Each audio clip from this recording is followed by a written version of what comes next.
Hello दोस्तों, physics classes में आपका हार्दिक स्वागत है। आज हम आप लोगों को क्लास 11 का फिजिक्स का चैप्टर पढ़ाएंगे, प्रॉपर्टीज ऑफ मैटर, और जिसे इलास्टिसिटी के अंतर्गत पढ़ते हैं। तो प्रॉपर्टीज ऑफ मैटर क्या है, जैसे प्रॉपर्टीज द्रव्य जितने भी आप लोग आसपास वस्तु देखते हैं सॉलिड में, तो उसकी जो प्रॉपर्टीज है क्या है। तो इसे समझने से पहले आप इस जो प्रॉपर्टीज ऑफ मैटर में जितने भी टॉपिक्स मैंने लिखा है बोर्ड पे, उतने टॉपिक इंक्लूड है। तो इसे हम इतनी आसानी से समझा देंगे ताकि आप कभी भी नहीं भूलेंगे। तो आप मेरे चैनल को सब्सक्राइब कीजिए, अच्छा लगे तो वीडियो को शेयर कीजिए ताकि हमें थोड़ा सपोर्ट मिले, जिससे हम आने वाले समय में वीडियो फिजिक्स के टॉपिक्स पे, कंसेप्ट पे आप लोगों को प्रोवाइड करा सकें। तो देखिए टॉपिक्स क्या क्या इंक्लूड है। First of all rigid body क्या होता है, फिर perfectly elastic, elasticity, perfectly plastic, stress, strain, Hooke's law, elastic limit, elastic fatigue, Young modulus, block modulus, modulus of rigidity, Poisson's ratio, और उसके बाद जो इलास्टिक कांस्टेंट है उसके बीच रिलेशनशिप है। तो हम आते हैं टॉपिक्स पे। फर्स्ट टॉपिक क्या है आपका, रिजिड बॉडी। रिजिड बॉडी ये बोर्ड है, तो ये बोर्ड क्या है, रिजिड बॉडी। बिकॉज यहाँ जो इंटरमॉलिक्यूलर डिस्टेंस है, इसके इंटरमॉलिक्यूलर डिस्टेंस को हम मेजर नहीं कर सकते हैं, बिकॉज इसका डिस्टेंस जो है बहुत कम है, नगण्य है, इसलिए नेग्लिजिबल है, इसलिए हम इसे मेजर नहीं कर सकते हैं। मेजर न करने के रीजन से आप लोग इंटरमॉलिक्यूलर डिस्टेंस इसके जो नेग्लिजिबल है, इसलिए इसे हम रिजिड बॉडी कहते हैं। आप लोग सॉलिड बेंच को देखे होंगे, लकड़ी को देखे होंगे, लकड़ी से बेंच बनता है, तो लकड़ी को देखते हैं तो उसके इंटर मॉलिक्यूलर डिस्टेंस जो है बहुत कम होता है, इसलिए उसे रिजिड बॉडी कहते हैं। उसके बाद सेकंड टॉपिक पे आते हैं, परफेक्टली इलास्टिक।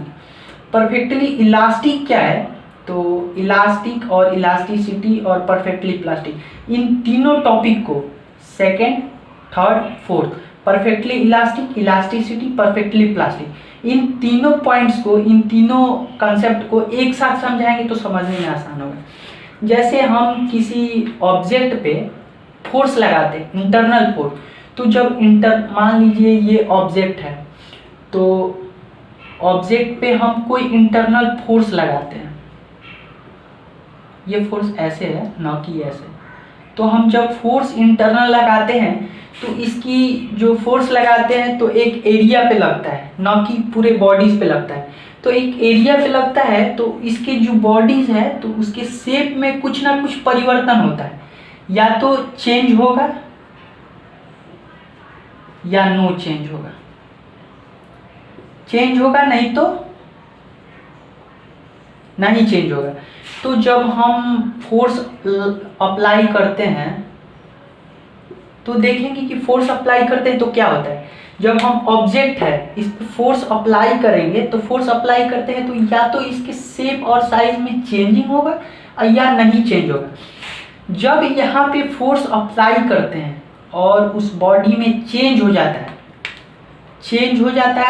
तो चेंज हो जाएगा तो दो कंडीशन हो जाएगा, या तो परफेक्टली इलास्टिक या इलास्टिसिटी। जब चेंज हो गया, या तीनों हो सकता है या नहीं चेंज हो सकता है। तो जब चेंज हो के वह फिर से अपनी जो इनिशियल पोजीशन थी उस पोजीशन में आ जाए तो परफेक्टली इलास्टिक कहते हैं। मतलब किसी बॉडी पे जैसे हम देखते हैं कि ऑब्जेक्ट लेते हैं, जैसे कोई फ्लेक्सिबल पार्ट लेते हैं, तो उसे फोर्स उस पर एक्सटर्नल अप्लाई करते हैं तो वो चेंज हो जाता है, और उसे छोड़ते हैं तो वो अपने, जैसे स्प्रिंग को देखते हैं तो अपने फिर इनिशियल पोजीशन में आ जाता है, उसे परफेक्टली इलास्टिक कहते हैं। इलास्टिसिटी क्या होता है, जो इनिशियल पोजीशन में पूरी तरह से ना आए, थोड़ा कम और अधिक हो सके, कम हो सके, अधिक नहीं हो सकता। परफेक्टली प्लास्टिक क्या होता है, या तो वो चेंज नहीं हो या हो भी तो वो अपने इनिशियल पोजीशन में नहीं आए, फाइनल पोजीशन है, उसे परफेक्टली प्लास्टिक कहते हैं। तो परफेक्टली इलास्टिक, इलास्टिसिटी और परफेक्टली प्लास्टिक क्या है आप लोग समझ गए होंगे। बॉडीज है, फोर्स अप्लाई हो रहा है, या तो उसमें चेंज होगा या तो नहीं होगा। यदि चेंज हुआ भी तो उसमें चेंज हो गया तो फिर फाइनल से इनिशियल पोजीशन में यदि चला गया तो परफेक्टली इलास्टिक हो जाएगा। यदि फाइनल से इनिशियल में नहीं गया, थोड़ा कम गया, तो उसे इलास्टिसिटी कहते हैं। यदि फाइनल से इनिशियल में बिल्कुल नहीं गया तो उसे परफेक्टली प्लास्टिक कहते हैं। तो आप लोग इन तीनों टॉपिक को आसानी से समझे होंगे, मुझे उम्मीद है। उसके बाद आप लोगों को स्ट्रेस क्या है, स्ट्रेस क्या है, स्ट्रेन क्या है, इसके बारे में समझाएंगे। स्ट्रेस को हिंदी में तनाव कहते हैं और स्ट्रेन को हिंदी में विकृति कहते हैं। तो तनाव और विकृति क्या है? जैसे हम किसी चीज़ पे फोर्स अप्लाई करते हैं, तो फोर्स किसी एरिया, किसी क्षेत्र, किसी ना किसी क्षेत्र पे अप्लाई करते हैं, एरिया पे अप्लाई करते हैं, तो इसे ही हम क्या कहते हैं, स्ट्रेस कहते हैं। जैसे ये बॉडीज है, यहाँ हम फोर्स अप्लाई कर रहे हैं, तो हम किसी न किसी बॉडीज पे फोर्स अप्लाई कर रहे हैं। तो इस फोर्स अप्लाई कर रहे हैं तो हम फोर्स एक इतने पॉइंट्स के अंदर, इतने एरिया के अंदर अप्लाई कर रहे हैं, ना कि हम पूरे एरिया के अंदर अप्लाई कर रहे हैं, यहाँ पे अप्लाई कर रहे हैं, ना कि पूरा बोर्ड पे अप्लाई कर रहे हैं। तो फोर्स बाई जितने एरिया पे अप्लाई किए उसे क्या कहते हैं, आपका स्ट्रेस। फोर्स बाई एरिया, इन दोनों के रिलेशन रेशियो को क्या कहते हैं, स्ट्रेस कहते हैं। स्ट्रेन क्या है? जैसे हम फोर्स इस बॉडी पे अप्लाई किए और इस यहाँ का जो थोड़ा सा भी चेंजिंग हो गया, जैसे ये थोड़ा सा लूज रहता है, ज़्यादा फोर्स लगा देंगे तो टूट जाएगा, फ्लेक्सिबल रहता है तो थोड़ा शेप में चेंजिंग होता है, तो इसे ही डेल्टा एल बाई एल या डेल्टा बी बाई बी, इसे ही स्ट्रेन कहते हैं। स्ट्रेन क्या है? विकृति, मतलब उसके शेप में परिवर्तन और प्रारंभिक से तुलना करके उसके रेशियो को जब ऑब्टेन करते हैं उसे ही स्ट्रेन कहते हैं। उसके बाद आते हैं हुक्स लॉ। क्या है हुक्स लॉ? आपका stress by strain, Hooke's law का जो फॉर्मूला होता है स्ट्रेस बाय स्ट्रेन होता है। तो स्ट्रेस क्या होता है, स्ट्रेन क्या होता है, आप लोगों को समझा दिया। तो stress by strain is equal to Hooke's law. Hooke's law यही कहता है कि किसी बॉडीज पे जब अप्लाई हो फोर्स, वो कुछ ना कुछ चेंजिंग होगा ही। जब आप लोगों का वो जो स्ट्रेस बाय स्ट्रेन का जो वैल्यू है वो एक कांस्टेंट के बराबर होगा। जब कांस्टेंट के बराबर होगा तो वो हुक्स लॉ को अप्लाई करेगा, हुक्स लॉ को फॉलो करेगा। और हुक्स लॉ में क्या होता है, जो स्ट्रेन होता है, हुक्स लॉ में क्या होता है, स्ट्रेन होता है is very small, very small. इसके बाद आते हैं इलास्टिक लिमिट और इलास्टिक फटिग। इलास्टिक लिमिट क्या है? जैसे हमने समझाया कि परफेक्टली इलास्टिसिटी प्लास्टिक। जैसे इलास्टिसिटी और परफेक्टली प्लास्टिक के बीच हम अंतर समझाए तो उसमें क्या होता है, इलास्टिसिटी की भी एक लिमिट होती है। जैसे स्प्रिंग है तो स्प्रिंग को भी एक खींचने का लिमिट होता है। जैसे रबड़ है तो रबड़ को भी खींचने का एक लिमिट होता है। ज़्यादा खींच देंगे तो वो क्या हो जाएगा, टूट जाएगा या फट जाएगा। तो टूटने का जो वो मैक्सिमम मतलब वैल्यू जहाँ तक उसे खींच के एक्सटेंड किया जा सके। उसके बाद उसके बीच में जैसे हम क्या बता रहे हैं आप लोगों को, इलास्टिक लिमिट, फोकस कीजिए, इलास्टिक लिमिट बता रहे हैं। तो इलास्टिक लिमिट क्या है? जैसे इलास्टिक लिमिट को आप लोगों को दैनिक जीवन में बता रहे हैं तो इलास्टिक लिमिट आसानी से समझिएगा। इलास्टिक लिमिट वो होता है जैसे आपके पास रबड़ है, ज़्यादा उसको खींचिएगा तो वो क्या होगा, टूट जाएगा। तो उसका एक मैक्सिमम ऐसा वैल्यू जहाँ तक खींचा जाए तो वो टूटे ना, तो उसे क्या कहते हैं, इलास्टिक लिमिट। इलास्टिक फटीग क्या होता है, इसके बारे में इसे समझ गए होंगे मुझे उम्मीद है। इलास्टिक फटीग क्या है दोस्तों? इलास्टिक फटीग को समझने से पहले आप लोग दो आदमी को देखिए। जैसे दो आदमी देखिएगा, चाहे दो ऑब्जेक्ट देखिए। एक ऑब्जेक्ट को ज़्यादा यूज़ कर देते हैं तो एक व्यक्ति ज़्यादा कार्य करता है तो थक जाता है, एक व्यक्ति बैठा रहता है तो थोड़ा उसे एनर्जी उसके पास ऑटोमेटिक जनरेटेड होती है। तो मान लीजिए यहाँ पे हमारे पास दो व्यक्ति है, ए और बी, ये पर्सन है, पर्सन ए पर्सन बी। तो इन दो पर्सन, ये जो है काम करने वाला है, ये नहीं करने वाला है, तो इसके पास एनर्जी ज़्यादा रहेगी, इसके पास एनर्जी 1 by 1 करके एक के बाद एक कुछ ही समय बाद एनर्जी कम होती जाएगी। जैसे दो पर्सन माने चाहे दो ऑब्जेक्ट माने, तो जब एक ऑब्जेक्ट है वो काम, मान लीजिए एग्जाम्पल के लिए हम पर्सन्स लिखे, लेकिन पर्सन्स नहीं होता है हालांकि, लेकिन यहाँ आप लोग ऑब्जेक्ट से ही समझें तो और बेटर रहेगा। ऑब्जेक्ट में क्या होता है कि जब बी जो है वर्क करते करते थक जाता है तो ए की as compare to A, B is more included generated, मतलब उसके पास जो भी है एनर्जी बहुत ज़्यादा ऑटोमेटिक जनरेट होगा ए के पास बी की अपेक्षा। तो आप लोग इलास्टिक फटीग भी समझ गए होंगे। इसके बाद समझाएंगे कि यंग्स मॉडुलस क्या होता है, बल्क मॉडुलस क्या होता है, मॉडुलस ऑफ रिजिडिटी क्या होता है।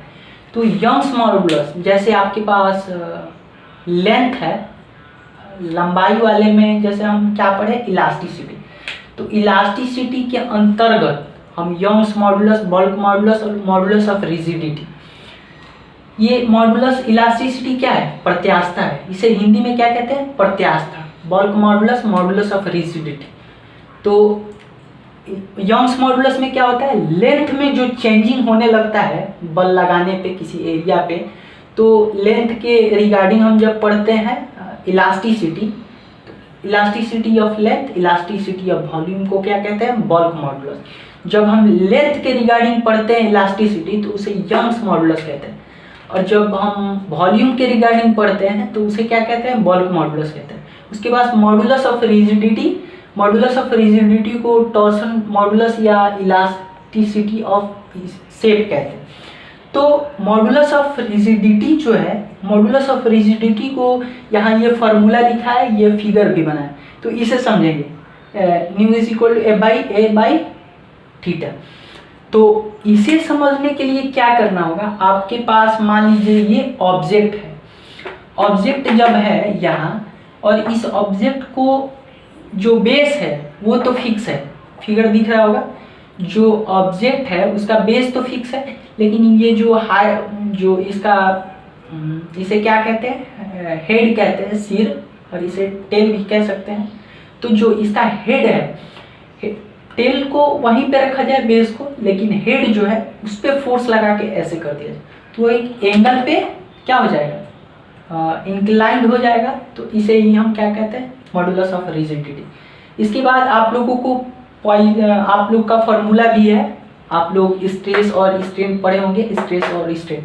लेंथ में क्या होता है, डेल्टा एल बाई एल हो जाता है, और वॉल्यूम में क्या होता है, डेल्टा वी बाई वी। यहाँ माइनस चिन्ह क्यों होता है, क्योंकि वॉल्यूम में निगेटिव, जैसे वॉल्यूम कम होता है, अधिक नहीं होता है। जैसे हम किसी चीज़ पे फोर्स अप्लाई करते हैं तो वॉल्यूम कम होगा, अधिक नहीं होगा, तो इसलिए समझ गए हैं वहाँ पे निगेटिव चिन्ह क्यों होता है, साइन निगेटिव क्यों होता है। मॉडुलस ऑफ रिजिडिटी देख लिए, इसे टॉर्सन मॉडुलस कहते हैं या इलास्टिसिटी ऑफ शेप कहते हैं। इसके बाद आते हैं पॉइजन्स रेशियो। पॉइजन्स रेशियो क्या है, इसे समझेंगे। पॉइजन्स रेशियो आप लोग दैनिक जीवन में इसे एग्जाम्पल के तौर, किसी चीज़ को भी एग्जाम्पल से देखें। पॉइजन्स रेशियो क्या होता है, Poisson's ratio is equal to secondary strain by primary strain. जैसे ये मान लीजिए एक ऑब्जेक्ट है, इस पर हमने फोर्स अप्लाई किया, तो जब हम फोर्स इधर से अप्लाई करेंगे तो इसकी क्या होगा, लेंथ, इसकी क्या है, एक लेंथ है और एक रेडियस है। इसके पास क्या है, लेंथ है और रेडियस है। तो लेंथ, जब ये लेंथ और रेडियस के बीच ऐसे रिलेशनशिप होता है, इनवर्सली प्रोपोर्शनल, तो उसमें क्या होता है, जब लेंथ बढ़ेगा तो उसका, जब लेंथ घटेगा तो ये, जब ये इस पे फोर्स अप्लाई करेंगे, जैसे इलास्टिक बॉडी हो, रिजिड बॉडी हो, और उसमें जो चेंजिंग, जैसे स्प्रिंग है तो स्प्रिंग को दबाएंगे तो उसका जो आपका क्या होता है, लेंथ है, लेंथ में जब कमी होगी तो उसकी जो रोलिंग होती है कॉइल टाइप का, तो वो क्या होता है, चिपक जाता है। तो उसकी रेडियस धीरे धीरे, रेडियस तो सेम रहेगा लेकिन कह सकते हैं, हालांकि रेडियस इनवर्सली प्रोपोर्शनल होता है, क्योंकि किसी और बॉडीज को कंपेयर किया जाए तो उसकी रेडियस बढ़ेगी तो लेंथ घटेगी, और लेंथ बढ़ेगी तो रेडियस घटेगी। तो जो पहले उसमें हो, जिस चीज़ पे हम फोर्स अप्लाई कर रहे हैं तो वो पहले होगा, तो उसे प्राइमरी कहेंगे, और जो बाद में होता है उसे सेकेंडरी। तो secondary strain by primary strain, strain आप लोगों को पहले समझाया मैंने, तो सेकेंडरी स्ट्रेन और प्राइमरी स्ट्रेन क्या होता है इसे समझ गए होंगे।